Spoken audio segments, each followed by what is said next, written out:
Assalamualaikum warahmatullahi wabarakatuh. Waalaikumsalam. Pemirsa bediler seluruh Indonesia, dalam momen kali ini kita mencoba membahas tentang manfaat sebuah regulator terhadap sebuah senapan PCP. Regulator akhir-akhir ini jadi bahan pembicaraan yang sangat tren bagi orang-orang yang ingin membeli PCP, berlomba-lomba untuk membeli sebuah regulator untuk senapan PCP-nya. Yang jadi bahan pertanyaan, apakah sebuah regulator tersebut sesuatu yang wajib atau sangat diperlukan terhadap sebuah senapan PCP? Sebenarnya keberadaan regulator di sebuah senapan itu tergantung pada fungsi senapan itu sendiri. Jadi Anda membeli senapan keperluannya untuk apa? Regulator sifatnya adalah hanya untuk membagi tekanan angin yang ada di dalam tabung dan melepaskannya secara konstan dengan jumlah volume yang sama. Misal kalau tembakan pertama angin keluar 50 PSI, selanjutnya juga 50 PSI. Apakah semua tembakan bertahan pada 50 PSI? Itu tergantung. Kalau memang anginnya berkitar sekitar 3000 PSI, semakin turun, itu ya sekitar mungkin 50 PSI.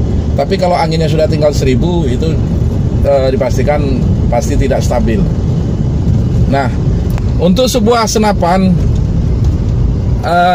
yang memakai regulator ini sebenarnya disarankan untuk senapan pertama sekali senapan untuk kejuaraan, untuk menembak target, lesan atau penembakan kertas, karena dibutuhkan sebuah senapan yang akurasinya sangat bagus.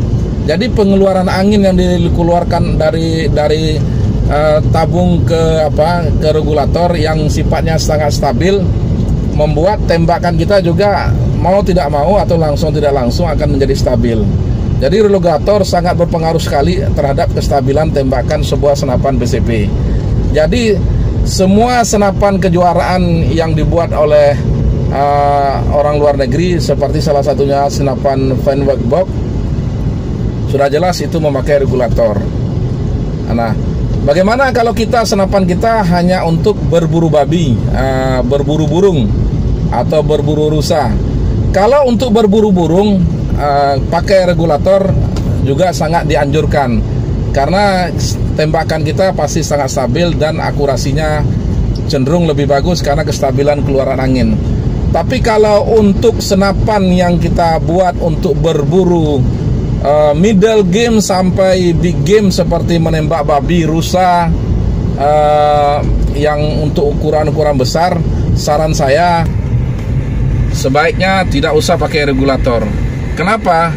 Senapan yang pakai regulator akan sulit kita abreks untuk mendapat power yang maksimal di atas 1100 fps. Kenapa?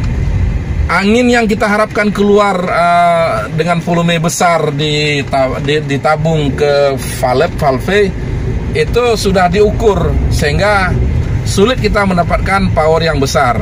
Jadi intinya begini, bahasa kampungnya, bahasa pasarannya, kalau Anda ingin membeli senapan untuk kejuaraan tembak lesan, tembak target, atau untuk kejuaraan lah kelas Air Rifle Max, pakailah senapan PCP-nya yang memakai regulator, karena tembakan Anda pasti stabil. Tapi kalau senapan Anda memang untuk berburu babi, berburu rusa atau bangau, tembaknya jauh, saran saya tidak usah pakai regulator, karena akan sulit kita abrek power yang lebih besar, karena sifat regulator tersebut sudah membagi-bagi tekanannya, membagi-bagi volume anginnya. Jadi itu saja. Nanti kalau ada pertanyaan apakah regulator tersebut wajib untuk sebuah senapan, jawabannya tergantung keperluan senapan apa. Makanya senapan impor pun sekalian, kalau untuk big game mereka kebanyakan tidak pakai regulator, bahkan memakai tabung kecil. Tapi kalau senapan-senapan untuk kejuaraan disarankan pakai regulator, seperti senapan-senapan Fenwick Box. Kalau di Indonesia sekarang kan lagi naiknya itu seperti Semar Neo, Semar ET, sering dipakai orang dengan merubah kostum popor jadi Max, mereka pergunakan untuk kejuaraan, saran saya itu kalau bisa pakai saja regulator. Atau seperti Equar G2, kalau dipakai untuk kejuaraan sebaiknya pakailah regulator. Tapi kalau hanya dirubah untuk jadi big game, buang saja regulator, dijebol saja. Anda akan dapat power besar walaupun agak sedikit kurang stabil, karena yang kita tembak adalah makhluknya besar. Itu saja, mudah-mudahan bermanfaat. Assalamualaikum warahmatullahi wabarakatuh. Salam bediler dari kami, Perbakin Aceh Selatan.